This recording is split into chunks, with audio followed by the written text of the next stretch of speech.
بسم اللہ الرحمن الرحیم۔ سامعین مکرم، آج ہم جس موضوع پر بات کر رہے ہیں وہ ہمارا موضوع یہ ہے کہ لوگ خالی نماز فرض پڑھ لیتے ہیں، نہ ہی سنتیں پڑھتے ہیں، نہ ہی نوافل پڑھتے ہیں۔ کیا خالی فرض پڑھنے سے ان کی نماز ہو جاتی ہے یا نماز نہیں ہوتی؟ آج اس بارے ہم آپ کو آگاہ کرنے جا رہے ہیں۔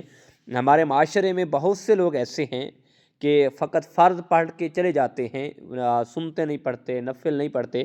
تو آج اس بارے ہم آپ کو آگاہ کرنے جا رہے ہیں۔ دیکھیں، سب سے پہلی بات تو یہ ہے کہ جو نماز ہے وہ نماز مکمل پڑھنی چاہیے، چاہے فجر کی نماز ہے، چاہے ظہر کی نماز ہے، یا عصر کی نماز ہے، مغرب کی نماز ہے، یا عشاء کی نماز ہے۔ تو ہم کوشش کریں کہ ہم نماز مکمل ادا کریں، اس میں سنتیں بھی ادا کریں، فرض بھی ادا کریں اور نوافل بھی ادا کریں، کیونکہ ہم جب مکمل نماز نہیں کریں گے ادا تو ہمیں مکمل نماز کا ثواب نہیں ملے گا، ہمیں مکمل نماز کا اجر نہیں ملے گا۔ کہ جب ہم آدھی ہی نماز پڑھیں گے تو ہمیں مکمل نماز کا ثواب کیسے ملے گا؟ اور رہی بات آدھی پڑھنے سے، اگر ہم فرض پڑھیں گے تو ہمیں فقط فرضوں کا ہی ثواب ملے گا۔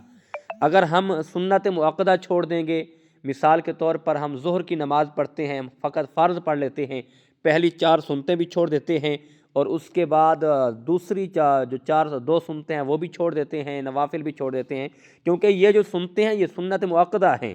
اگر ہم یہ چھوڑ دیں گے تو ہم گناہ گار ہیں، اور اس کا ہمیں خدا کو جواب دینا ہوگا، کیونکہ ہم سنت مؤکدہ نہیں چھوڑ سکتے۔ ہاں، البتہ جیسے عصر کی سنتے ہیں یا عشاء کی 4 سنتے ہیں، یہ غیر مؤکدہ ہیں، ان کو اگر ہم چھوڑ دیں، قضا کر دیں، تو اس کا ہمیں کوئی جواب نہیں دینا ہوگا، کیونکہ پڑھیں گے تو ثواب ہے، نہیں پڑھیں گے تو گناہ نہیں ہے۔ اگر ہم سنت مؤکدہ چھوڑ دیں گے، قضا کر دیں گے، تو اس کا ہمیں خدا کی بارگاہ میں حساب دینا ہوگا، اور بلکہ ہمیں خدا کی بارگاہ میں ذریعہ غاری کر کے معافی مانگنی پڑے گی کہ مولا ہم قضا کر بیٹھے ہیں، لہٰذا آئندہ قضا نہیں ہوگی۔ لیکن جان بوجھ کر جو سنتیں مؤکدہ قضا کرتے ہیں وہ خدا کے جواب دینے کے پابند ہیں، ان کو خدا کا جواب دینا پڑے گا۔ تو ہمیں چاہیے نماز مکمل ادا کریں تاکہ ہمیں مکمل نماز کا ثواب ملے، تاکہ ہم رب کی بارگاہ میں سرخرو ہوں۔ جو رب نے ہمیں حکم دیا ہے نماز پڑھنے کا، ہم نماز پڑھ کر اپنے رب کو راضی کریں، تاکہ ہماری آخرت خوبصورت ہو جائے، ہماری زندگی خوبصورت ہو جائے۔ اللہ ہم سب کا حامی و ناصر ہو۔